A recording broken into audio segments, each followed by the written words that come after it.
കൊല്ലാൻ കൊണ്ടുവന്ന് നിർത്തിയിരിക്കുമ്പോ ചിരിച്ചു പെങ്ങള് മാഷിത്ത ചിരിക്കുകയാ. തന്റെ ഭർത്താവിനോട് പറയുന്ന നാളെ അള്ളാന്റെ സ്വർഗത്തിൽ വെച്ച് കാണാ. ശത്രുക്കള് മാഷിത്ത ബീവിയുടെ പ്രിയപ്പെട്ട ഭർത്താവിന് തിളച്ചു മറിയുന്ന എണ്ണയ്ക്കകത്തിട്ട് പൊരിക്കുകയാ. അനങ്ങിയില്ല പെങ്ങള്, മാഷിത്ത കരഞ്ഞില്ല പെങ്ങള്. മാഷിത്താടെ മുഖത്ത് പുഞ്ചിരിയായിരുന്നു. തന്റെ പ്രിയപ്പെട്ട ഭർത്താവ് പറവയെ പോലെ പടച്ച റബ്ബിന്റെ സ്വർഗത്തിലേക്ക് പറന്നു പോകുന്ന കാഴ്ച കാണുകയാ. രണ്ടാമതും മാഷിത്താടെ മൂത്ത മകളെ കൊണ്ടുവരികയാണ്. തന്റെ പൊന്നാര മകളെ കൊണ്ടുവരികയാണ്. കൊണ്ടുവന്ന് തിളച്ചു മറിയുന്ന എണ്ണയുടെ മുകളിൽ നിർത്തിയിട്ട് അവിടെന്ന് ചോദിച്ചു, മാഷിത്താ, ഭർത്താവിനെ വെറുതെ കൊന്നുകളഞ്ഞല്ലോ, ഇത് നീ നൊന്ത് പ്രസവിച്ച നിന്റെ മകളാണ്, മാറ്റമുണ്ടോ മാഷിത്താ? കെട്ടിപ്പിടിച്ച് ചുംബനം കൊടുത്തിട്ട് തന്റെ പൊന്നാര മകളെ യാത്രയാക്കുകയാ. ആ മകളെയും തിളച്ചുമറിയുന്ന എണ്ണയ്ക്കകത്തിട്ട് കരിച്ചൊഴുങ്ങള്. മാഷിത്ത അനങ്ങിയില്ല, മാഷിത്ത കരഞ്ഞില്ല. പടച്ചവനെ രണ്ടാമത്തെ കുഞ്ഞിനെ കൊണ്ടുവന്നു. അതിനെയും തിളച്ചുമറിയുന്ന എണ്ണയ്ക്കകത്തിട്ട് കരിക്കുകയാ. മാഷിത്ത മിണ്ടിയില്ല. രണ്ടു മക്കളും മരിച്ചു. പടച്ചവനെ ഫിർഔനിന്റെ അനുയായികൾ മാഷിത്ത ബീവിയുടെ ചാരത്തേക്ക് വരികയാ. എന്തിനാണ് വന്നതെന്നറിയോ? തന്റെ മാറിടത്തിലേക്ക് ചേർത്ത് പിടിച്ചിരിക്കുന്ന പാല് കുടിക്കുന്ന പൊന്നുമോനെ പിടിക്കാറ്. ആ പാല് കുടിക്കുന്ന പൊന്നുമോനെ, ആ ചോര പൈതലിനെ പിടിക്കാൻ ശത്രുക്കൾ അടുത്തേക്ക് വന്നപ്പോ മാഷിത്തയുടെ കണ്ണ് നിറയുകയാ. ഒന്ന് പതറിപ്പോയടോ, ഒന്ന് പതറിപ്പോയടോ. കാരണം 9.5 മാസക്കാലം ഗർഭം ചുമന്ന് മരണവേദനയുടെ വേദനയിൽ നിന്ന് പ്രസവിച്ച തന്റെ പൊന്നാര മകനാ. ആ പൊന്നുമോൻ പാല് കുടിക്കുന്ന കുഞ്ഞാണ്. അവനെ വെറുതെ വിടാൻ കഴിയില്ലല്ലോ. ആ പൊന്നുമോനെ ഇങ്ങനെ അടുത്തേക്ക് പിടിക്കുമ്പോ ശത്രുക്കള് വിചാരിച്ചു മാഷിത്ത തോറ്റുപോയെന്ന്, മാഷിത്ത പരാജയപ്പെട്ടു പോയെന്ന് ചിന്തിക്കുകയാണ്. എല്ലാവരും കളിയാക്കുകയാണ്, എല്ലാവരും കളിയാക്കുകയാണ്. പഠിച്ചവരെ എല്ലാവരും മാഷിത്ത ബീവിയെ നോക്കി ചിരിക്കുകയാണ്. ആ സമയത്ത് ആ പാല് കുടിക്കുന്ന മകൻ ഇങ്ങനെ നോക്കുകയാണ്. ഉമ്മയുടെ മാറിടത്തിലേക്ക് ചേർന്നിരിക്കുന്ന പൊന്നുമോൻ, ആ പൊന്നുമകൻ നോക്കുമ്പോ എല്ലാവരും ഉമ്മാനെ കളിയാക്കുന്നു. ഉമ്മയാണെങ്കിൽ തലതാട്ടി പിടിച്ചു നിന്ന് കരയുകയാ. ആ സമയത്താണ് ആ പൊന്നുമോൻ പറഞ്ഞതെന്തെന്നറിയോ? ആ പാല് കുടിക്കുന്ന പൊന്നുമോ പറഞ്ഞതെന്തെന്നറിയുമോ? യാ ഉമ്മാ ലാ തഖഫ് വലാ തഹ്സൻ. ആ പാല് കുടിക്കുന്ന പൊന്നുമോൻ ചിരിക്കുന്നവന്മാരുടെ ചുറ്റും ചിരിച്ചുകൊണ്ട് നിൽക്കുന്നവരുടെ മുമ്പിൽ വെച്ചിട്ട് ആ പാല് കുടിക്കുന്ന ചോരക്കുഞ്ഞ് വിളിച്ചു, ഉമ്മാ, എന്തിനാ ഉമ്മ പേടിക്കുന്നത്? എന്തിനാ ഉമ്മ പേടിക്കുന്നത്? എന്തിനാ ഉമ്മ ദുഃഖിക്കുന്നത്? നമുക്ക് സ്വർഗമുണ്ടല്ലോ ഉമ്മ. തന്റെ പൊന്നാര മകനെ കെട്ടിപ്പിടിച്ച് ചുംബനം കൊടുക്കുകയാണ്. എന്നാടാ ശത്രുവിന്റെ കയ്യിലേക്ക് കൊടുത്തു. തളച്ചുമറിയുന്ന എണ്ണയ്ക്കകത്തിട്ട് തന്റെ പാല് കുടിക്കുന്ന പൊന്നുമോനെ കരിക്കുകയാണ്. അനങ്ങിയില്ല പെങ്ങള്, ചലിച്ചില്ല പെങ്ങള്. അവസാനം മാഷിത്ത ബീബി റളിയല്ലാഹു തആല അൻഹ ആ മാഷിത്ത ബീബിയെ കൊല്ലുന്നതിന് മുമ്പ് ഫിർഔൻ അവിടെന്ന് ചോദിച്ചു, മാഷിത്ത, എന്റെ മക്കളെ നീ പൊന്നുപോലെ നോക്കിയവളാണ്, എനിക്ക് ഭക്ഷണം വിളമ്പി തന്നവളാണ്, നിന്നെ കൊല്ലാൻ തോന്നുന്നില്ല മാഷിത്ത, നീ മതം മാറുമോ മാഷിത്ത? മാഷിത്ത ബീബി പറഞ്ഞു, എന്നെ കൊന്നാലും ഞാൻ മതം മാറൂല. മാഷിത്ത ബീബിയോട് ചോദിച്ചു, നിനക്ക് വല്ല ആഗ്രഹവുമുണ്ടോ? മരിക്കുന്നതിന് മുമ്പ് നിനക്ക് വല്ല ആഗ്രഹവുമുണ്ടോ? പെങ്ങളെ പഠിക്ക പൊന്നുമോള്, ഫർദയും ഹിജാബും ധരിച്ചെന്ന് പറഞ്ഞ് ഈമാനുള്ളവളാകില്ല, യഥാർത്ഥ മുസ്ലിം ആകില്ല പെങ്ങള്. നിന്നെ പോലെ വികാരവും വിചാരവും മോഹങ്ങളും സ്വപ്നങ്ങളും ആഗ്രഹങ്ങളും ഇത് സർവ്വതുമായി ജീവിച്ചവളാണ് മാഷിത്ത. ആ മാഷിത്തയോട് ചോദിച്ചു, നിന്റെ ആഗ്രഹം എന്താ? മാഷിത്ത പറഞ്ഞു, ഞങ്ങളെ എല്ലാവരെയും ഒരേ കബറിനകത്ത് തന്നെ ഒരുമിച്ച് കബറടക്കടേ, ഞങ്ങളെ ഒരുമിച്ച് കബറടക്കിയാ മതി. ഫിർഔൻ മാഷിത്തയോട് പറഞ്ഞു, പറഞ്ഞു, നിന്റെ വിശ്വാസത്തിന്റെ മുമ്പിൽ തോറ്റുപോയി പെങ്ങള്. ഈ മാഷിതാ ബീബി റളിയല്ലാഹു തആല അൻഹയെ തിളച്ചു മറിയുന്ന എണ്ണയ്ക്കകത്തിട്ട് കരിച്ചു കൊന്നിട്ട് ഫിറഔന് എല്ലാം നേടിയതുപോലെ ഫിറഔൻ ഇങ്ങനെ കൊട്ടാരത്തിന്റെ മണിയറയ്ക്കകത്തേക്ക് കയറി ചെല്ലുമ്പോ തന്റെ പ്രിയപ്പെട്ട ഭാര്യയായ മഹദിയായ ആസിയ ബീബി റളിയല്ലാഹു തആല അൻഹ ഇതെല്ലാം കണ്ടുകൊണ്ട് നിൽക്കുകയാണ്. ഇത് മുഴുവനും കണ്ടുകൊണ്ട് നിൽക്കുകയാണ്. ഫിറഔൻ ഇങ്ങനെ കൊട്ടാരത്തിന്റെ മണിയറയ്ക്കകത്ത് കയറുമ്പോ അതാ ഫിറഔൻ അതാ ആസിയയോട് ചോദിച്ചു, ആസിയ, ഞാനല്ലാതെ വേറെ ഒരു റബ്ബുണ്ടെന്ന് പറഞ്ഞ പെണ്ണിനും കുടുംബത്തിനും ഞാൻ കൊടുത്ത ശിക്ഷ കണ്ടോ ആസിയ? ഇഷ്ടപ്പെട്ടോ ആസിയ? ഇഷ്ടപ്പെട്ടോ ആസിയ? ആസിയ ബീബി റളിയല്ലാഹു തആല അൻഹ ആ ഫിറഔൻ എന്ന് പറയുന്ന വൃത്തികെട്ടവന്റെ മുഖത്ത് നോക്കിയിട്ട് ചോദിച്ച ചോദ്യം എന്തെന്നറിയോ? ആ പെണ്ണു പറഞ്ഞതിൽ എന്ത് തെറ്റാവുള്ളത്? ആ മൂസാ നബി പറഞ്ഞല്ലോ, ആ മൂസാ നബി പറഞ്ഞതിൽ എന്ത് തെറ്റാവുള്ളത്? ആ മൂസ പറഞ്ഞതല്ലേ സത്യം? ആ മൂസ പറഞ്ഞ റബ്ബിനെ ഞാനും വിശ്വസിച്ചിരിക്കുകയാ. ഈ മാഷിത്ത പറഞ്ഞ അല്ലാഹനെ കൊണ്ട് ഞാനും വിശ്വസിച്ചിരിക്കുകയാ. പറഞ്ഞതാരാ? ഫിറഔനിന്റെ ഭാര്യ. ഒരു വഅദേ കേട്ടുള്ളൂ, ജീവിതത്തിൽ ഒരേ ഒരു വഅദേ കേട്ടുള്ളൂ.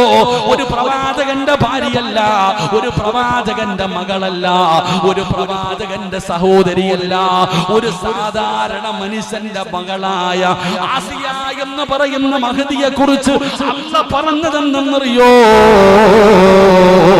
അതാ ഖിയാമത്ത് നാൾ വരെയുള്ള ജനതയോട് അല്ലാഹു പറയുകയാ, നിങ്ങൾ ആസിയാനെ പോലെയാകണേ, നിങ്ങൾ ആസിയാനെ കണ്ടുപഠിക്കണേ, നിങ്ങൾ ആസിയാനെ കണ്ടുപഠിക്കണേ. നിങ്ങളെ മരിക്കുന്ന സമയത്ത് പടച്ച റബ്ബിനോട് ആസിയ പറഞ്ഞതെന്തെന്നറിയുമോ?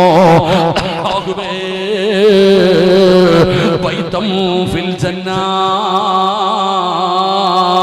എനിക്ക് സ്വർഗത്തിലൊരു കൊട്ടാരം വേണം പടച്ചവന്. അല്ലാഹുവോട് സ്വർഗത്തിലെ വീട് ചോദിച്ചിട്ടാണ് ആ മാസിത്ത ലോകത്തോട് വിട പറഞ്ഞത്. എന്തിനാണ് ഈ ചരിത്രം പറഞ്ഞതെന്നറിയോ? ഈമാൻ കേറിയാ പേടി പോയടോ. ഈമാൻ കേറിയാൽ അല്ലാഹു ഹൃദയത്തിനകത്ത് കേറിയാ നമ്മുടെ പേടി പോവുകയാ, നമ്മുടെ ഭയം പോവുകയാ. പിന്നെ നമുക്ക് ഒരാളെയേ പേടിയുള്ളൂ, നമുക്ക് ഒരാളെ മാത്രമേ പേടിയുള്ളൂ. അല്ലാഹുവിന് നമുക്ക് വല്ലാത്ത ഭയമാ. ലോകത്ത് ഖിയാമത്ത് നാൾ വരെയുള്ള ജനതയോട് അല്ലാഹു പറയുകയാ, ഈമാനിന്റെ വിഷയത്തിൽ നിങ്ങൾ ആസിയയെ കണ്ടുപിടിക്കുക. ആസിയ ബീബി റളിയല്ലാഹു തആല ജീവിതത്തിൽ കേട്ട ഒറ്റ വഅദ് മൂസാ നബി ഫിർഔനോട് വഅദ് പറഞ്ഞതാണ്. മൂസാ നബി അലൈഹിസ്സലാം ഫിർഔനിനോട് വഅദ് പറഞ്ഞ ഒറ്റ വഅദ് കേട്ടിട്ട് നന്നായ മഹദിയാണ് ആസിയ ബീബി റളിയല്ലാഹു തആല അൻഹ. അല്ലാഹു ആ മഹദിയുടെ പൊരുത്തം നൽകുമാറാകട്ടെ, അല്ലാഹു ആ മഹദിയുടെ പൊരുത്തം നൽകുമാറാകട്ടെ എന്ന് നമ്മൾ ചിന്തിക്കുക. നമ്മൾ കേൾക്കണ വഅദ് നമ്മളെ പോലെ ലോകത്ത് വഅദ് കേൾക്കണ ആരെങ്കിലും ഉണ്ടോ? ഈ സഹോദരിമാരെ പോലെ വഅദ് കേൾക്കണ ആരെങ്കിലും ഉണ്ടോ? നേരം വെളുക്കുന്നത് മുതൽ രാത്രി വരെ, പാതിരാത്രി 12 മണി വരെ വഅദ. വല്ല മാറ്റമുണ്ടോ സഹോദരി? വല്ല മാറ്റമുണ്ടോ? ഞാൻ ഈ രാമനാട്ടുകര ഭാഗത്ത് ഒരിക്കൽ വയലിന് പോയപ്പോ ഒരു വാപ്പ എന്നോട് പറഞ്ഞതാ, സഹോദരിമാർക്ക് കൊടുക്കാൻ ഒരു ഉപദേശം പറഞ്ഞു തന്നതാ. ഞാൻ അവിടെ ചെന്നപ്പോ ആ ഉമ്മ ആ ഉപ്പ എന്നോട് പറഞ്ഞു, ഉസ്താദെ നിങ്ങൾ ആ വയല് പറയണ ചങ്ങാതിയല്ലേ? ഞാൻ പറഞ്ഞു അതെ. ഉസ്താദ് ഒരു കാര്യം പറയണം കേട്ടോ. ഈ വാപ്പ രാവിലെ എഴുന്നേറ്റ് സുബഹിക്ക് പള്ളിയിൽ പോകും. ഈ വാപ്പ രാവിലെ സുബഹി നിസ്കരിക്കാൻ പള്ളിയിൽ പോകും, നേരത്തെ പള്ളിയിൽ പോകും. നടന്നുപോയി സുബഹി നിസ്കാരം എല്ലാം കഴിഞ്ഞ് കുറച്ച് ദിക്കറൊക്കെ പറഞ്ഞിട്ട് ഈ വാപ്പ വീട്ടിലേക്ക് തിരിച്ച് നടന്നാ വരിക. ഇദ്ദേഹം വീട്ടിലേക്ക് നടന്നു വന്നിട്ട് ഭാര്യയോട് പറഞ്ഞു, പെണ്ണെ ഇത്തിരി ചായ തരാൻ. ഈ വാപ്പ പള്ളിയിലേക്ക് നടന്നു പോയിട്ട് ക്ഷീണിതനായി തിരിച്ച് വീട്ടിൽ വന്നിട്ട് തന്റെ ഭാര്യയോട് പറഞ്ഞു, ഇത്തിരി ചായ തരാൻ. ഭാര്യ പറഞ്ഞ മറുപടി എന്തെന്നറിയോ? ഞാനിപ്പോ മജ്ലിസിൽ ഇരിക്കുക, കുറച്ചുകൂടെ കഴിയട്ടെ എന്ന്. അല്ലാഹു നമുക്ക് ഈമാൻ നൽകുമാറാകട്ടെ. ഭാര്യ പറഞ്ഞ മറുപടി, ഞാൻ വഅദ് കേട്ടോണ്ടിരിക്കുക, കുറച്ചുകൂടെ കഴിയട്ടെ. അതെന്ത് വഅദാ പെങ്ങളെ? ഞാൻ ചോദിക്കുന്നത്, തന്റെ ഭർത്താവിന് ചായയും വെള്ളം പോലും കൊടുക്കാൻ പറ്റാത്ത രീതിയിലുള്ള എന്ത് വഅദാ നിങ്ങൾ കേൾക്കുന്നത്? അത് ആരുടെ വഅദാണെങ്കിലും കേട്ടിട്ട് കാര്യമില്ല. വെറും വഅദ് മാത്രം കേട്ടാ പോലെ, ജീവിതത്തിൽ അത് ചെയ്യാൻ നമ്മൾ തയ്യാറാകണം. അപ്പൊ ഞാൻ പറഞ്ഞു വന്നത്, ഒരാളുടെ ഹൃദയത്തിനകത്ത് അല്ലാഹ് കേറിയ എന്ത് നഷ്ടപ്പെടും? പേടി നഷ്ടപ്പെടും. അല്ലാഹു നമുക്ക് ഈമാൻ തരുമാറാകട്ടെ. അള്ളാഹ് ഈമാൻ തരുമാറാകട്ടെ. നമുക്ക് ആർക്കെങ്കിലും അള്ളാഹിനെ പേടിയുണ്ടോ? ഉണ്ടോ? നമുക്ക് ആർക്കാ അള്ളാഹിനെ പേടി? അള്ളാഹിനെ എങ്ങാനും പേടി ഉണ്ടായിരുന്നു നമ്മളൊക്കെ രാജാക്കന്മാരായില്ലേ? ഇവിടെ നമുക്ക് പേടി വേറെ പോലെയാ. ഭരണാധികാരികളെ മനുഷ്യന്മാരെ നമുക്ക് എന്നാ പേടിയാ? നമുക്ക് മനുഷ്യന്മാരെ എന്തൊരു പേടിയാ. പടച്ചോൻ അള്ളാഹ് എല്ലാം തീർന്നു ഉസ്താദെ, മൂന്നാമതും കയറി കഴിഞ്ഞു, ഇനി എല്ലാം കഴിഞ്ഞു, ലോകം അവസാനിച്ചു ഉസ്താദെ, അള്ളാഹ് എല്ലാം തീർന്നു ഉസ്താദെ, എല്ലാവരുടെ കയ്യിലായില്ല, ഇനി നമ്മളൊക്കെ എന്ത് ഏക സിവിൽ കോഡ്, പൗരത്വ ബില്ല്, മണ്ണ, ഇതെങ്ങനെ പറയാ? എല്ലാം പേടിച്ച്. ഈ പേടി അള്ളാഹ്നുണ്ടോ? ഈ പേടി എനിക്കോ നിങ്ങൾക്ക് അള്ളാഹ്ന് ഈ പേടിയുണ്ടോ? ആ പേടി നമുക്കൊന്നുമില്ല. നമ്മളെ മനുഷ്യന്മാരെ നമ്മൾ ഭയപ്പെടുക സഹോദര. എന്റെ ഉപ്പ ഇന്ന് എല്ലാവരും അതിന്റെ പുറകിലോ, ഭയം, പേടി തീർന്നില്ല എന്ന്. എന്റെ പൊന്നാര സഹോദര, നീ എന്താ ചിന്തിക്കാത്തത്? എന്തേ?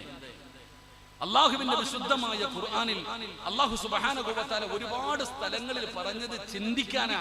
എന്താ ചിന്തിക്കാത്ത? എന്തിനാ നമ്മൾ ഈ മനുഷ്യന്മാരെ പേടിക്കണം? നമ്മൾ എന്തിനാ ഭയപ്പെടുന്നത്? പേടിച്ചിട്ട് നമുക്ക് കാര്യമൊന്നുമില്ലല്ലോ.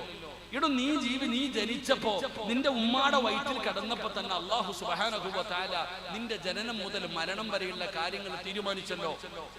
നീ എവിടെല്ലാം ഭക്ഷണം കഴിക്കും, നീ എത്രാമത്തെ വയസ്സിൽ എത്ര വയസ്സ് വരെ ജീവിക്കും, നീ എവിടെ കിടന്നു മരിക്കും, എങ്ങനെ മരിക്കുമെന്ന് ഉമ്മാടെ വയറ്റിൽ കിടക്കുമ്പോൾ അള്ളാഹ് തീരുമാനിച്ചിരിക്കാം.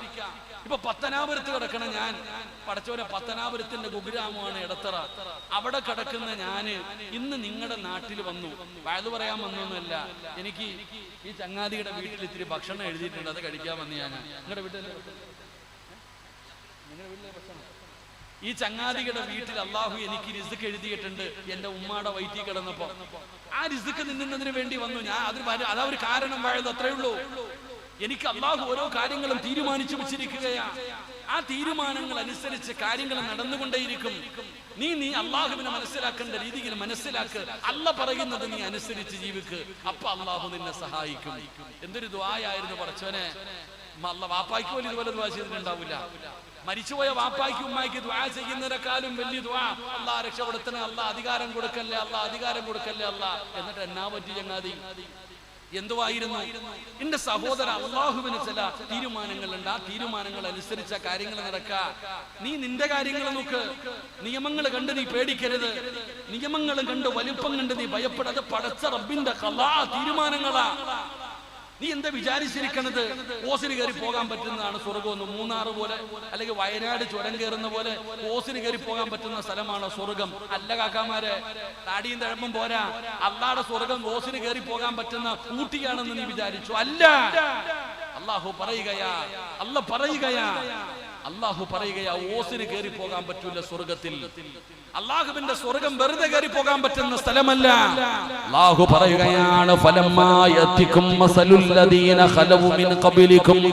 നിന്റെ മുൻഗാമികളിൽ ബനൂ ഇസ്രായേൽപ്പെട്ട ജനതകൾ മുസ്ലിമായാൽ അവരെ പിടിച്ചുകൊണ്ടുവന്ന് കുഴിയെടുത്തിട്ട് കുഴിക്കകത്ത് ഇറക്കി നിർത്തുകയാണ്.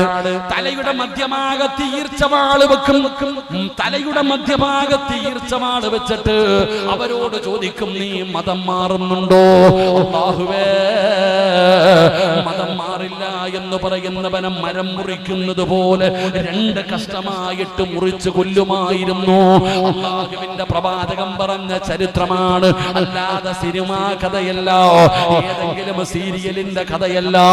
അതുകൊണ്ട് പടച്ചവനെ, പരീക്ഷണങ്ങൾ കടന്നു വരുമടോ. അല്ലാഹു നമ്മളെ പരീക്ഷിക്കും. വലിപ്പം കണ്ട് ഭയപ്പെടണ്ട. എന്തിനാ ഞാനും നിങ്ങളും ഭയപ്പെടുന്നത്? അല്ലാഹു നമ്മുടെ കൂടെയുണ്ടല്ലോ. പടച്ചവനെ അഹങ്കരിച്ച ഒരുത്തരും ഇന്നുവരെ രക്ഷപ്പെട്ട ചരിത്രമില്ല. അഹങ്കരിച്ച ഒരാളും ഇന്നുവരെ രക്ഷപ്പെട്ട ചരിത്രമില്ല.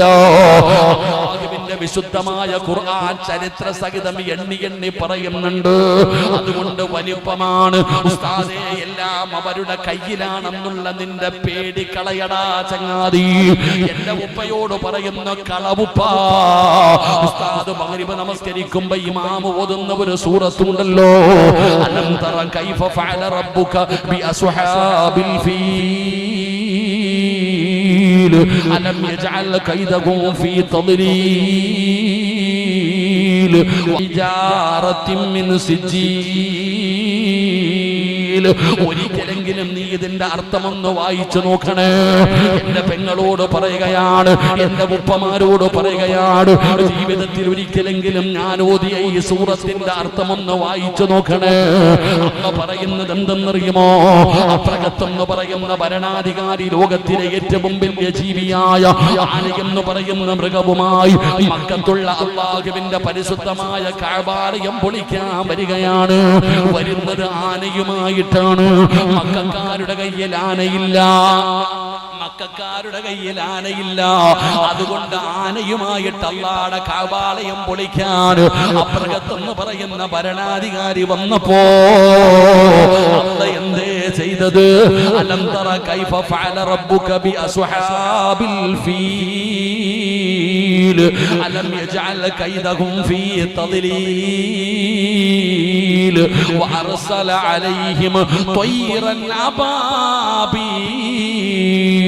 കുരുവിയോളമുള്ള ചെറിയ കിളികളുണ്ടല്ലോ, ആ അപദാപ്രകത്തിന്റെ ആനപ്പടയെ അല്ലാഹു അബാബീൽ എന്ന് പറയുന്ന പക്ഷികളെ കൊണ്ട് അല്ലാഹു സുബ്ഹാനഹു വ തആല തകർത്ത് തരിപ്പണമാക്കിയില്ലേ?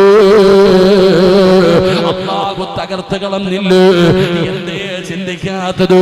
അതാ പുല്ല് തിന്നിട്ട് പശു വയറ് നിറഞ്ഞു കഴിഞ്ഞപ്പോ ബാക്കി വന്ന പുല്ലുകൾ മുഴുവനും ചവിട്ടി തേച്ച് കളയുന്നത് പോലെ അല്ലാഹു അബ്രഹത്തിന്റെ ആനപ്പടയെ തകർത്തെന്ന് അല്ലാഹുവിന്റെ വിശുദ്ധമായ ഖുർആൻ.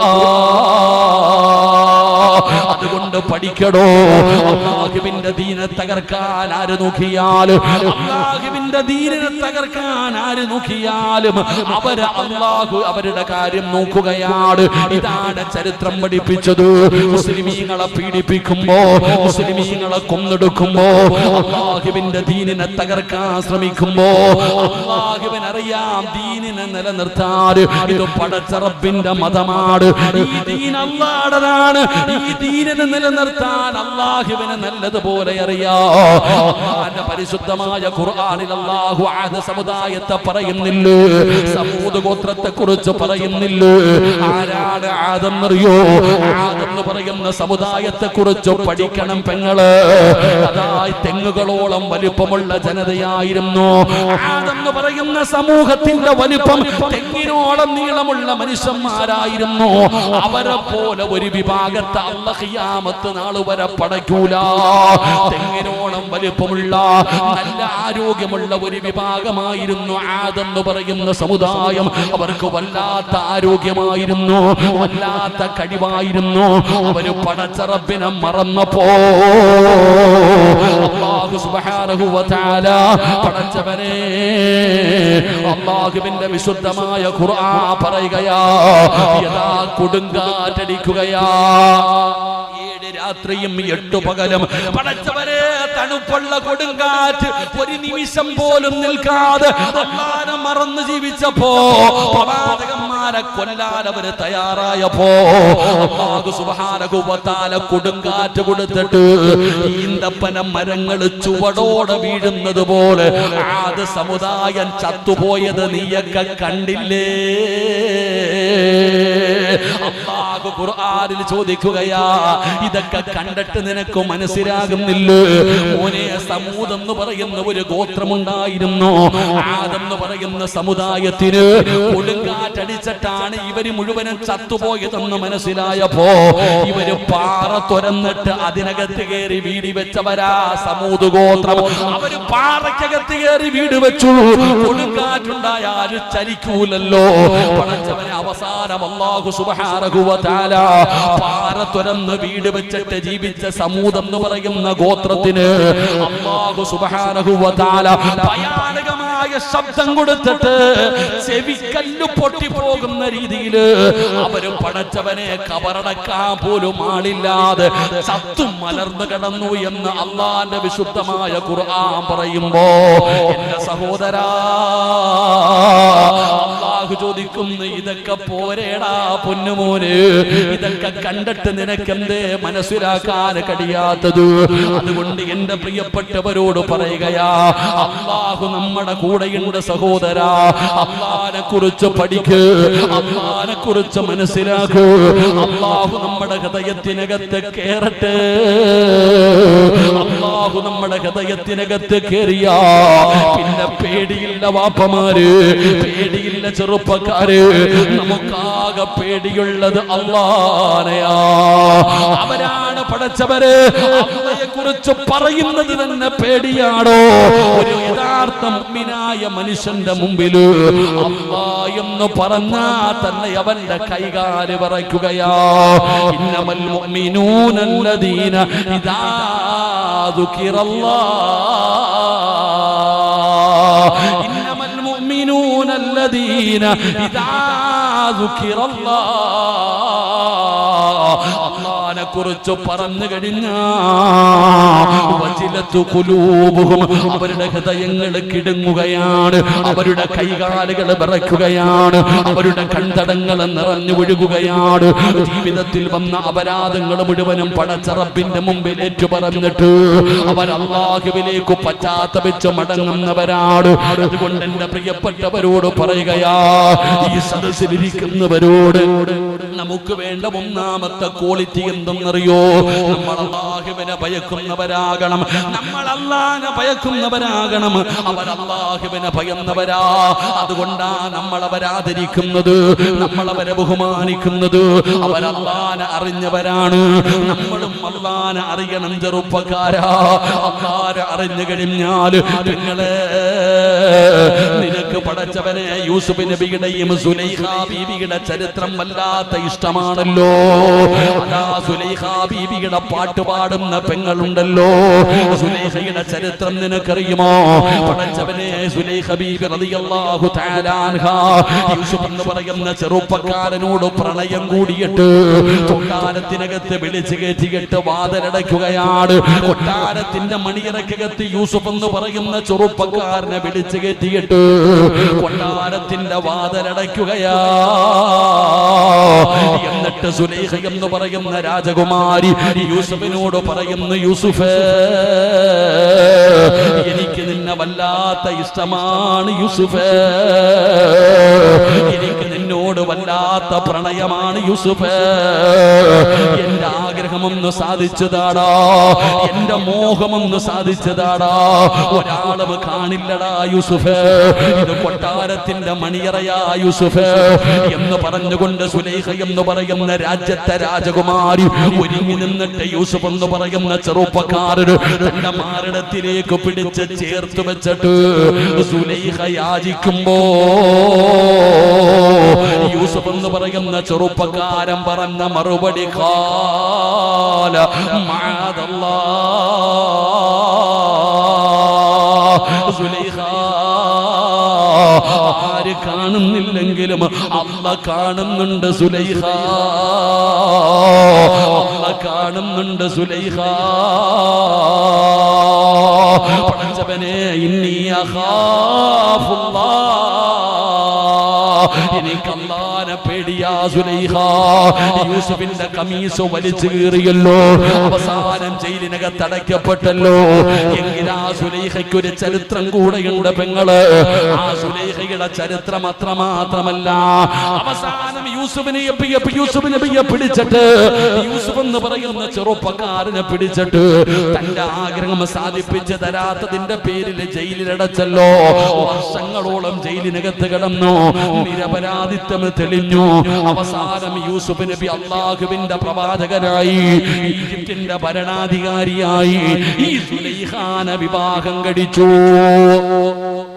യൂസുഫ് നബി അലൈഹിസ്സലാമിനെ മണിയറയിൽ വിളിച്ചു കയറ്റി വാതിലടച്ചിട്ട് തന്റെ മാറിടത്തിലേക്ക് ചേർത്ത് പിടിച്ചിട്ട് പറഞ്ഞു, യൂസുഫെ, നബിയൊന്നും ആയിട്ടില്ല, നിന്നെ എനിക്ക് വല്ലാത്ത പ്രണയമാ, എന്റെ ആഗ്രഹം ഒന്ന് സാധിപ്പിച്ചു തരാൻ. ആരും കാണില്ല, പേടിക്കൊന്നും വേണ്ട, അങ്ങോട്ടും ഇങ്ങോട്ടും നോക്കണ്ട, ആരും അറിയില്ല, ഇത് മണിയറയാ. യൂസുഫ് നബി അലൈഹിസ്സലാം പറഞ്ഞു, ഖാല മഅദല്ലാഹ്, ഏയ്, അല്ലാഹ് കാണുന്നുണ്ട് സുലൈഖ. ആ യൂസുഫ് നബി അവസാനം സുലൈഖാനെ വിവാഹം കഴിച്ചു. ഇനി ഒരു ചരിത്രമുണ്ട്. നിനക്ക് അത്രയല്ലേ അറിയത്തുള്ളൂ. ഈ യൂസുഫ് നബി സുലൈഖാനെ വിവാഹം കഴിച്ച് മണിയറയിൽ ചെന്നപ്പോ സുലൈഖ യൂസുഫ് നബിയോട് സഹകരിക്കുന്നില്ല. യൂസുഫ് നബി അലൈഹിസ്സലാമിനോട് ഭാര്യ സഹകരിക്കുന്നില്ല. യൂസുഫ് നബി ചോദിച്ചു, എന്തു പറ്റി സുലൈഖ? അള്ളാഹു ഹറാമാക്കിയ സമയത്ത് നീ എന്നെ കയറി പിടിച്ചവളാ. അള്ളാഹു ഹറാമാക്കിയ സമയത്ത് എന്നെ നീ കയറി പിടിച്ചവളാ. അന്ന് ഹറാമായിരുന്നു, ഇന്ന് ഹലാല, എന്തേ നീ സഹകരിക്കാത്ത? സുലൈഖ ബീബി റളിയല്ലാഹു തആല പറഞ്ഞ മറുപടി എന്തെന്നറിയോ? സുലൈഖ ബീബി പറഞ്ഞ മറുപടി, അന്ന് എന്റെ ഹൃദയം മുഴുവനും നീയായിരുന്നു, എന്റെ ഹൃദയം മുഴുവനും നീയായിരുന്നു യൂസുഫെ, അതുകൊണ്ടാണ് നിന്നെ കയറി പിടിച്ചേ. എന്നാൽ ഇന്ന് നീയല്ല എന്റെ ഹൃദയത്തിനകത്ത്, അള്ളയാ യൂസുഫെ. ഇന്നെന്റെ മനസ്സ് നിറയെ അള്ളയാ, അതാ നിന്നോട് സഹകരിക്കാൻ പറ്റാത്തത്. ഇതാണ് അള്ള മനസ്സിനകത്ത് കയറിയ കിട്ടുന്ന ഒരു വലിയ ഒരു മഹത്വവിധ. അള്ള കയറിയ നമ്മുടെ പേടി മാറും. അള്ളാഹു ഭയം മാറ്റി തരുമാറാകട്ടെ. അള്ളാഹു ഭയം മാറ്റി തരുമാറാകട്ടെ. ഉറക്കപ്പറ, അള്ളാഹു ഭയം മാറ്റി തരുമാറാകട്ടെ. എന്റെ കാക്ക ആമീൻ പറയാനൊരു മടി. 400 സീറ്റ് ഞങ്ങൾ വാങ്ങിച്ചിട്ട് എല്ലാം തീരുമെന്ന് പറഞ്ഞല്ലോ, ഇപ്പൊ എന്തായി? അള്ളാഹു ഈമാൻ തരുമാറാകട്ടെ. അള്ള ഉണ്ടല്ലോ, അള്ള ഉണ്ടല്ലോ നമ്മുടെ കൂടെ. ലാ തഹ്സൻ ഇന്നല്ലാഹു മഅനാ. അതുകൊണ്ട് നമുക്ക് വേണ്ട ഒന്നാമത്തെ കാര്യം അള്ളാനെ നമ്മുടെ ഹൃദയത്തിനകത്ത് കയറ്റണം. അള്ളാഹു നമുക്ക് ഈമാൻ തരുമാറാകട്ടെ. അള്ളാനെ മാത്രം ഭയന്നാ മതി, വേറെ ആരെയും ഭയക്കണ്ട. അള്ളാനെ കുറിച്ച് നമ്മൾ മനസ്സിലാക്കുക, അള്ളാനെ കുറിച്ച് പഠിക്ക്, മക്കളെ പഠിപ്പിക്കുക. പണ്ടത്തെ ചെറിയ മക്കൾക്ക് അള്ളാനെ കുറിച്ച് അറിയാം. ബോറടിക്കണുണ്ടാ? ചങ്ങായിമാരെ ബോറടിക്കണുണ്ടാ? വേറെ വല്ല വഴുതുവാണെങ്കിൽ കേൾക്കാം. ഈ വിഷയം ബോറടിക്കണുണ്ടാ? അള്ളാനെ കുറിച്ച് അറിയണവരൊക്കെ ഒന്ന് കൈവക്കിക്കും. വെറുതെ എന്തിനാ? അള്ളാഹു പുറത്തേന് മാറാകട്ടെ. അള്ളാനെ കുറിച്ച് നമുക്ക് എന്തറിവുള്ളേ? നിങ്ങൾക്കറിയോ? നമ്മൾ ചരിത്രം പഠിച്ചു നോക്കിയേ. പണ്ടത്തെ കുട്ടികൾക്ക് വരെ അള്ളാനെ കുറിച്ച് വല്ലാത്ത അറിവാ. ഹാത്തിമുൽ അസം റളിയല്ലാഹു തആല ലോകമറിയുന്ന പണ്ഡിതനാണ്. ഹാത്തിമുൽ അസം തങ്ങള് വീട്ടിലിരിക്കുമ്പോ കുറച്ച് ആൾക്കാർ വന്നിട്ട് പറഞ്ഞു, തങ്ങളെ ഞങ്ങൾ ഹജ്ജിന് പോവാ, നിങ്ങൾ വരുന്നുണ്ടോ? ഹാത്തിമുൽ അസം തങ്ങൾക്ക് ഹജ്ജിന് പോകാൻ വലിയ ആഗ്രഹമുണ്ട്. ഹാത്തിമുൽ അസം തങ്ങൾ പറഞ്ഞു, ഞാൻ പറയാം, നിങ്ങളോട് പറഞ്ഞു വിട്ടു. എന്നിട്ട് കുടുംബക്കാരെല്ലാരും, ഭാര്യയും മക്കളും എല്ലാരും ഇരിക്കുന്നുണ്ട്. മഹാനവറുകൾ പറഞ്ഞു, എനിക്ക് ഹജ്ജിന് പോകാൻ ആഗ്രഹമുണ്ട്. അപ്പൊ ഭാര്യയെ ചോദിച്ചു, നിങ്ങൾ ഹജ്ജിന് പോയി കഴിഞ്ഞാൽ ഞങ്ങളുടെ കാര്യം ആരാ നോക്കാം? മക്കളും ഭാര്യ എല്ലാവരും കൂടെ ഒരുമിച്ച് കൂടി ഹാത്തിമുൽ അസം തങ്ങളോട് ചോദിച്ചു, നിങ്ങളൊക്കെ ഹജ്ജിന് പോയി കഴിഞ്ഞാൽ ഞങ്ങളുടെ ചെലവ് ആരാ നോക്കാം? ഞങ്ങൾക്ക് ആരാ ഭക്ഷണം തരാം? നമ്മൾ പട്ടിണിയായി പോകില്ലേ? അപ്പൊ ഇങ്ങനെ സംസാരിച്ചു കൊണ്ടിരിക്കുമ്പോ ഹാത്തിമുൽ അസം തങ്ങളുടെ ഏറ്റവും ചെറിയ മകള് എഴുന്നേറ്റ് നിന്നിട്ട് ചോദിച്ചു, ഉമ്മ, അള്ളയല്ലേ ഭക്ഷണം തരുന്നത്, വാപ്പയല്ലല്ലോ. ഈ ചെറിയ മകള് ചോദിക്കുകയാ, അള്ളയല്ലേ ഭക്ഷണം തരുന്നത് ഉമ്മ, അള്ളയല്ലേ ഭക്ഷണം തരുന്നത്, വാപ്പയല്ലല്ലോ. ഉമ്മയുടെ ഉത്തരം മുട്ടി, മക്കളുടെ ഉത്തരം മുട്ടി. ഈ ചെറിയ മകൾ എഴുന്നേറ്റ് നിന്നിട്ട് പറയാ, വാപ്പ നിങ്ങൾ ധൈര്യമായിട്ട് ഹജ്ജിന് പോ, അള്ളയാ ഭക്ഷണം തരുന്നവൻ, അള്ളയാണ് ഞങ്ങളെ നോക്കുന്നവൻ, അള്ള നോക്കിക്കൊള്ളും, നിങ്ങൾ ഹജ്ജിന് പോകാൻ. ആ ചെറിയ മകള് വാപ്പാനെ സപ്പോർട്ട് ചെയ്തു. അങ്ങനെ ഹാത്തിമുൽ അസം തങ്ങൾ ഹജ്ജിന് പോയി. ദിവസങ്ങൾ കഴിഞ്ഞു, വീട്ടില് പട്ടിണിയായി, കഴിക്കാൻ ഭക്ഷണമില്ലാതെ വീട് പട്ടിണിയായി. വീട് പട്ടിണിയായപ്പോ ഈ ചെറിയ മകൾക്ക് വിശപ്പ് സഹിക്കാൻ കഴിയാതെ ഉമ്മാന്റെ അടുത്ത് വന്നിട്ട് പറഞ്ഞു, കരഞ്ഞോണ്ട്, ഉമ്മ എനിക്ക് ഭക്ഷണം വേണം. ഉമ്മ പറഞ്ഞു, ഇവിടെ ഒന്നുമില്ല. ഈ മോള് സങ്കടം കാരണം ഇരുന്ന് കരയുമ്പോ സഹോദരിയോ വന്നിട്ട്, കൂടപ്പുറപ്പ് വന്നിട്ട് പറയാ, നീ ഒറ്റ ഒരുത്തിയാ ഇതിനെല്ലാം കാരണം, നീയാണ് വാപ്പാനെ പറഞ്ഞു വിട്ടത്, നീയല്ലേ പറഞ്ഞ അള്ള ഭക്ഷണം തരുമെന്ന് മേടിച്ചു കഴിക്കാൻ, നീയല്ലേ പറഞ്ഞത് അള്ള ഭക്ഷണം തരുമെന്ന് മേടിച്ചു കഴിക്കാൻ. കൂടപ്പറപ്പുകൾ ഒറ്റപ്പെടുത്തി. ഈ ചെറിയ മകൾക്ക് സങ്കടം സഹിക്കാൻ കഴിയാതെ ഒരു ഭാഗത്ത് പോയി ഇരുന്നിട്ട് വിളിക്കുന്നു, യാ മൗലാ, അല്ലാഹനെ വിളിച്ചുകൊണ്ട് പറയുന്നു, അല്ലാ, എല്ലാരും എന്നെ ഒറ്റപ്പെടുത്തുന്നു, പടച്ചവനെ, നീയാണ് ഭക്ഷണം തരുന്നവർ എന്ന് ഞാൻ പറഞ്ഞതിന്റെ പേരിൽ എന്നെ എല്ലാരും ഒറ്റപ്പെടുത്തുന്ന തമ്പുരാന്. ഈ പൊന്നുമോള് വീടിന്റെ ഒരു ഭാഗത്തിരുന്ന് കരയുകയാ. പടച്ചവനെ, പിറ്റേ ദിവസം രാവിലെ ആയപ്പോ വീടിന്റെ വാതിലിൽ ഒരാൾ വിളിക്കുന്ന ശബ്ദം കേൾക്കുകയാണ്. ആദ്യമുല്ല സമ്മതങ്ങളുടെ ഭാര്യ വാതിൽ തുറന്നു. ഒരു ചെറുപ്പക്കാരനായ സുന്ദരനായ മനുഷ്യനുണ്ടല്ലോ, അവിടെ നിന്ന് ചോദിക്കുന്നു, കഴിക്കാൻ എന്തെങ്കിലും തരുമോ? ഒന്നുമില്ല. കുടിക്കാൻ ഇത്തിരി വെള്ളം തരുമോ? കുടിക്കാൻ ഇത്തിരി വെള്ളം തരുമോ? പടച്ചവനെ, ആദ്യമുല്ല സമ്മതങ്ങളുടെ ഭാര്യ വെള്ളമെടുത്ത് കയ്യിൽ കൊണ്ടു കൊടുക്കുകയാ. ആർത്തിയോടെ കുടിക്കുകയാണ്, ആർത്തിയോടെ കുടിക്കുകയാണ്. അവിടെ നിന്ന് ചോദിച്ചു, നിങ്ങൾ ആരാ? നിങ്ങൾ ആരാ? ഇതുപോലെ കിടന്ന് ആർത്തിയോടെ വെള്ളം കുടിക്കുന്നല്ലോ. ആ സമയത്ത് ആ മനുഷ്യൻ പറയുന്നു, ഞാൻ രാജ്യത്തിന്റെ ഭരണാധികാരിയാണ്, വേട്ടയ്ക്ക് വനത്തിൽ പോയതാണ്, വഴിതെറ്റിപ്പോയി. അല്ലാഹുവേ, പയ്യിലെ ഒരുപാട് പൈസയുണ്ട്, പക്ഷേ കഴിക്കാൻ ഭക്ഷണമില്ല, കുടിക്കാൻ വെള്ളമില്ല.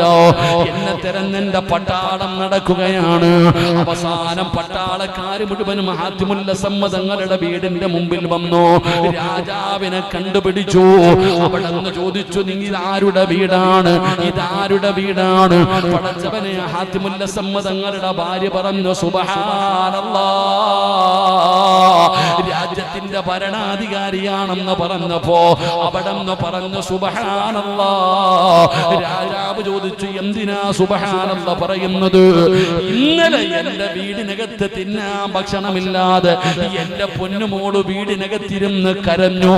രാജ്യത്തിന്റെ ഭരണാധികാരി കഴിക്കാൻ ഭക്ഷണമില്ലാതെ എന്റെ വീടിന്റെ മുറ്റത്ത് വന്ന് കൈനീട്ടുകയാണ്. എന്തത്ഭുതമാണ് പടച്ചവന്. അപ്പോഴാണ് ചോദിച്ചത്, ആരുടെ വീടാണെന്ന്. ഇത് ഹാത്തിമുല്ല സമ്മതങ്ങളുടെ വീടാണെന്ന് പറയുമ്പോ തന്റെ അരയിലിരുന്ന സ്വർണ്ണ നാണയം എടുക്കുകയാണ്. പട്ടാളക്കാരോട് പറയുകയാണ്, നിങ്ങളിൽ ആരാ എന്നെ ഇഷ്ടപ്പെടുന്നത്? ഇഷ്ടപ്പെടുന്നത് അവരുടെ കയ്യിലുള്ളത് ഈ വീടിന്റെ മുമ്പിൽ വെക്കാറ്. സുബ്ഹാനല്ലാഹ്, എല്ലാവരും അവരവരുടെ കയ്യിലുള്ളത് വെക്കുകയാ. പടച്ചവനെ, വീടിന്റെ വാതിലിന്റെ മുമ്പില് സ്വർണ്ണ നാണയങ്ങൾ നിറയുകയാണ്, സ്വർണ്ണ നാണയങ്ങൾ നിറയുകയാണ്. എല്ലാവർക്കും സന്തോഷമായി, എല്ലാവർക്കും സന്തോഷമായി. പക്ഷേ ആദ്യമുല്ല സമ്മതങ്ങളുടെ ചെറിയ മകള് അപ്പോഴും കരയുകയാ. മോള് അപ്പോഴും കരയുകയാ. രാജാവ് അടുത്ത് വിളിച്ചു, രാജാവ് അടുത്ത് വിളിച്ചു, എന്തിനാ മോളെ കരയുന്നത്? ഇനി പട്ടിണിയില്ലല്ലോ, ഇനി നിനക്ക് ഇഷ്ടം പോലെ കഴിക്കാമല്ലോ, മരിക്കുന്ന കാലം വരെ സന്തോഷത്തോടെ കഴിയാനുള്ള സമ്പത്ത് നിന്റെ വീടിന്റെ മുറ്റത്ത് വന്നല്ലോ. ഇനി എന്തിനാ നീ കരയുന്നത്? ഇനി എന്തിനാ സങ്കടപ്പെടുന്നത്? ആ സമയത്ത് ഹാത്തിമുല്ല സമ്മതങ്ങളുടെ ചെറിയ മകളുണ്ടല്ലോ, ആ പൊന്നുമോള് പറഞ്ഞ മറുപടി എന്തെന്നറിയോ? അല്ലാഹുവിന്റെ ഒരു അടിമ എന്റെ വീട്ടിൽ വന്നപ്പോ, അല്ലാഹുവിന്റെ ഒരു അടിമ എന്റെ വീട്ടിൽ വന്നപ്പോ മരിക്കുന്ന കാലം വരെ തിന്നാനുള്ള സമ്പത്ത് അല്ലാഹു ഞങ്ങൾക്ക്, അല്ലാഹുവിന്റെ ഒരു അടിമ ഞങ്ങളുടെ വീട്ടിൽ വന്നപ്പോ മരിക്കുന്ന കാലം വരെ ജീവിക്കാനുള്ള സമ്പത്ത് കിട്ടി. എന്നാ അല്ലാഹ് എന്റെ വീട്ടിൽ വന്നാലോ? ഒരു മനുഷ്യൻ വന്നപ്പോ ഇത്രയും സമ്പത്ത് കിട്ടി, എന്നാൽ അല്ലാഹ് എങ്ങാനും എന്റെ വീട്ടിൽ വന്നാ എന്തായിരിക്കുമെന്ന് ഞാനൊന്ന് ചിന്തിച്ചു പോയി. ഇത് പറയുന്നത് പ്രായപൂർത്തിയാകാത്ത ഒരു പൊന്നുമോളാ.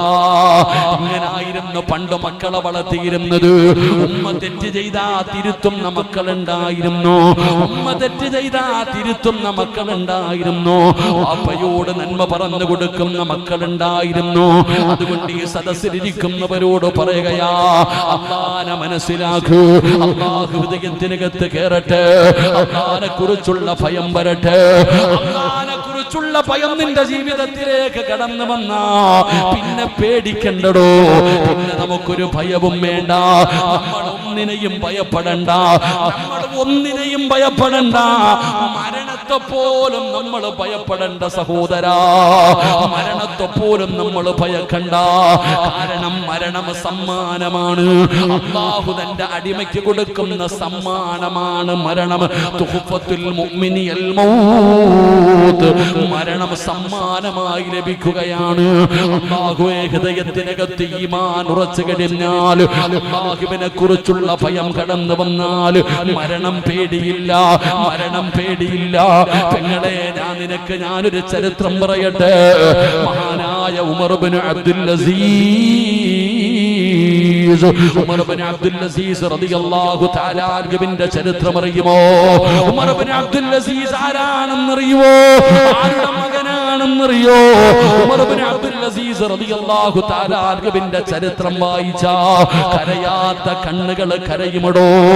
ഉമർ ഇബ്നു അബ്ദുൽ അസീസ് റളിയല്ലാഹു തആല അൻഹു മരണമടുത്തിരിക്കുകയാണ്, സക്കറാത്തിന്റെ അവസ്ഥയിൽ കിടക്കുകയാണ്, സക്കറാത്തിന്റെ അവസ്ഥയിൽ കിടക്കുകയാണ്. പടച്ചവനെ, തന്റെ പ്രിയപ്പെട്ട ഭാര്യനെ അടുത്ത് വിളിക്കുകയാ, ഫാത്തിമാനെ അടുത്ത് വിളിക്കുകയാണ്. ഫാത്തിമയോട് വസിയ്യത്ത് ചെയ്തു, ഉപദേശങ്ങൾ കൊടുത്തു, യാത്ര പറഞ്ഞു, പൊരുത്തം ചോദിച്ചു. എന്നിട്ട് ഫാത്തിമയോട് പറഞ്ഞു, ഫാത്തിമ, എന്റെ മരണം അടുത്തിരിക്കുന്നു ഫാത്തിമ, എന്റെ മരണം അടുത്തിരിക്കുന്നു ഫാത്തിമ. ഫാത്തിമയോട് ചോദിക്കുകയാണ്, നിനക്ക് എന്തെങ്കിലും എന്നോട് ചോദിക്കാനുണ്ടോ? എന്തെങ്കിലും പറയാനുണ്ടോ? പോകാ സമയമായി ഫാത്തിമ. ഫാത്തിമ പറഞ്ഞിങ്ങനെ സംസാരിച്ചു, ഒന്നും പറയാനില്ല. പൊരുത്തം ചോദിച്ചു, എല്ലാം പറഞ്ഞു കഴിഞ്ഞപ്പോ ഉമർ ഇബ്നു അബ്ദുൽ അസീസ് റളിയല്ലാഹു തആല അൻഹു പറയുകയാണ്, എങ്കിൽ വെളിയിലിറങ്ങിയിട്ട് വാതിലടയ്ക്ക്, എങ്കിൽ റൂമിന്റെ പുറത്തിറങ്ങിയിട്ട് വാതിലടയ്ക്ക്. ഭാര്യ ചോദിച്ചു, എന്തിനാ എന്നെ പുറത്തിറക്കുന്നത്? നിങ്ങൾ മരിക്കാൻ പോവുകയല്ലേ, അവസാന സമയമല്ലേ, ഈ സമയത്ത് ഞാൻ നിങ്ങളുടെ കൂടെ നിൽക്കേണ്ട സമയമാണ്, എന്തിനാണ് എന്നെ പുറത്തിറക്കുന്നത്? ആ സമയത്ത് ഉമർ ഇബ്നു അബ്ദുൽ അസീസ് റളിയല്ലാഹു തആല അൻഹു ഫാത്തിമയോട് പറഞ്ഞു, ഫാത്തിമ, റൂമിന്റെ പുറത്തിറങ്ങു ഫാത്തിമ, റൂമിന്റെ വെളിയിലിറങ്ങു ഫാത്തിമ. ഇന്നി അറാ ഖലക ലൈസു ബി ഉനാസിൻ വലാ ജാർ. മരിക്കാൻ കിടക്കുന്ന സമയത്ത് തന്റെ ഭാര്യയോട് പറയുകയാണ്, നീ റൂമിന്റെ വെളിയിൽ ഇറങ്ങിയിട്ട് വാതിലടയ്ക്കു പെണ്ണേ, ഞാൻ അടുത്ത് നിൽക്കേണ്ട സമയമാണ്, എന്തിനാ എന്നെ പുറത്താക്കുന്നത്? യാ ഫാത്തിമ, മലക്കുകൾ വരുന്നു ഫാത്തിമ, എന്റെ അതിഥികൾ വരുന്നു ഫാത്തിമ, മനുഷ്യനും ജിന്നുകളുമല്ലാത്ത ഒരു വിഭാഗം വരുന്നു മോളെ, നീ എന്റെ അടുത്ത് നിൽക്കല്ലേ, അല്ലാഹുവിന്റെ മലക്കുകൾ വരുന്നു മോളെ, എന്റെ റൂഹ് പിടിക്കാൻ മലക്കുകൾ വരുന്നു പെണ്ണ്, അതുകൊണ്ട് വാതിലടച്ചിട്ട് പുറത്തിറങ്ങ്. മനസ്സില്ല മനസ്സോടെ ഫാത്തിമ എന്ന് പറയുന്ന പ്രിയപ്പെട്ട ഭാര്യ വാതിലടച്ചിട്ട് പുറത്തിറങ്ങി. ഉമ്മ, മനസമാധാനമില്ല, ഭർത്താവ് മരിക്കാൻ പോവുകയാ. ഫാത്തിമയ്ക്ക് സമാധാനമില്ലാതെ അടച്ചിട്ടിരിക്കുന്ന വാതിലിന്റെ പഴിവിലൂടെ ഒളിഞ്ഞു നോക്കുമ്പോ കാണുന്ന രംഗമെന്തെന്നറിയോ? കാണുന്ന രംഗമെന്തെന്നറിയോ? തന്റെ ഭർത്താവ് സംസാരിക്കുകയാ. അല്ലാഹുവേ, ഉമർ ഇബ്നു അബ്ദുൽ അസീസ് സംസാരിക്കുകയാണ്. എന്താണ് പറയുന്നതെന്നറിയോ? അസ്സലാമു അലൈക യാ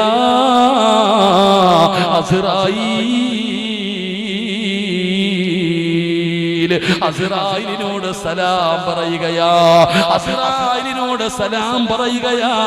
അസ്സലാമു അലൈക യാ അസ്റായീൽ. അസ്റായീലിനോട് സലാം പറയുകയാണ്. മർഹബാ വാസ്റായീല്, മംഗളം നേരുകയാണ്.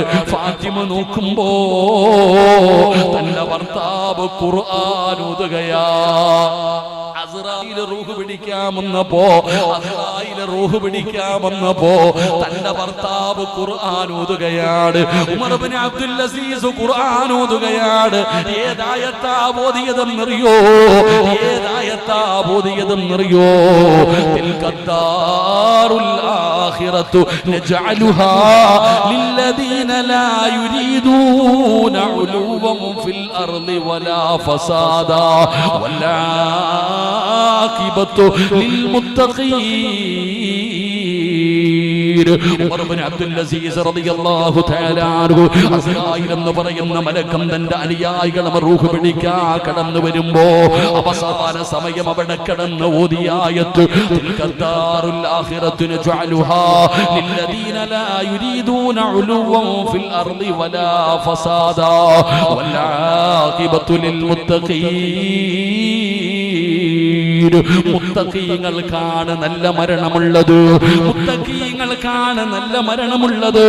ഫാത്തിമയുടെ കണ്ണ് നിറയുകയാണ്. തന്റെ പ്രിയതമന്റെ രംഗം കണ്ടപ്പോ കണ്ണ് നിറയുകയാണ്. ഫാത്തിമ നോക്കുമ്പോ മൂന്നാമത് കാണുകയാ ലാ ഇലാഹ ഇല്ലല്ലാഹ് എന്ന് പറഞ്ഞുകൊണ്ട് കഫം തുണിയെടുത്ത് മുഖത്തേക്കിടുകയാണ്. പെങ്ങളെ അനക്കമില്ല, റൂമിനകത്ത് ശബ്ദമില്ല. ഭാര്യ വാതിൽ തുറന്നിട്ട് ഓടിച്ചെല്ലുമ്പോ ഉമർ ഇബ്നു അബ്ദുൽ അസീസ് ചിരിക്കുന്ന മുഖത്തോടെ കടക്കുകയാ. പെങ്ങളെ മരണമെന്ന് പറയുന്നത് ഇതിനാണ്, മരണമെന്ന് പറയുന്നത് ഇതിനാണ്. ഭയമില്ല പെങ്ങള്. അസ്റായിലിനോട് സലാം പറഞ്ഞ് ഖുർആനിലെ ആയത്തോതി ശഹാദത്ത് കലിമ പറഞ്ഞ് ഭാര്യയോട് പൊരുത്തം ചോദിച്ച് ഭാര്യയോട് യാത്ര പറഞ്ഞ് ഭാര്യയോട് വസിയത്ത് ചെയ്തിട്ട് റൂമിന്റെ പുറത്തിറങ്ങിയിട്ട് വാതിലടയ്ക്കു ഫാത്തിമ, എന്നെ കൊണ്ടുപോകാൻ മലക്കുകൾ കടന്നു വരുന്നു ഫാത്തിമ. ഉമർ ഇബ്നു അബ്ദുൽ അസീസ് ലോകത്തോട് വിട പറയുകയാണ്. നാട് മുഴുവനും അറിയുകയാണ്. ജനങ്ങൾ ഓടി വരികയാ. വന്നവർ പടച്ചവരെ അത്ഭുതപ്പെടുകയാണ്. എന്തൊരു പ്രകാശമാണ്, എന്തൊരു പുഞ്ചിരിയാണ്, എന്തൊരു സുഗന്ധമാണ്. ഉമർ ഇബ്നു അബ്ദുൽ അസീസ് തങ്ങളുടെ ജനാസ കുളിപ്പിച്ചവർ, ജനാസ പൊതിഞ്ഞവർ, ജനാസ ചുമന്നവർ, ജനാസ നിസ്കരിച്ചവർ, ജനാസ കബറടക്കിയവർ എല്ലാവരും പറയുന്നു സുഗന്ധമാ സുഗന്ധമാ സുഗന്ധമാ. അവസാനം അവിടത്തെ മയ്യത്തടക്കി, അവിടത്തെ ജനാസയടക്കി. എന്നിട്ട് എല്ലാവരും പള്ളിയുടെ മുമ്പിൽ ഒരുമിച്ച് കൂടുകയാണ്. മയ്യത്ത് കബറടക്കിയിട്ട് എല്ലാവരും പള്ളിയുടെ മുമ്പിൽ ഒരുമിച്ച് കൂടി. എല്ലാവരും പരസ്പരം ചർച്ച ചെയ്യുകയാണ്. എല്ലാരും പറയുന്നത് ഒരേ ഒരു വാക്ക്. അസ്റായിലിനോട് സലാം പറഞ്ഞു, ഖുർആനിലെ ആയത്തോതി പടച്ചവനെ ശഹാദത്ത് കലിമ പറഞ്ഞു. എന്തൊരു പ്രകാശം, എന്തൊരു പുഞ്ചിരി, എന്തൊരു സുഗന്ധം, എന്തൊരു മരണം. എവിടെ നിന്നാണ് ഈ ജനങ്ങൾ മുഴുവനും ഒരുമിച്ച് കൂടിയത്? എല്ലാവരും 100 വട്ടം അവിടെ നിന്ന് നല്ലത് പറയുകയാണ്. അങ്ങനെ അവസാനം എന്ത് ചെയ്തെന്നറിയോ?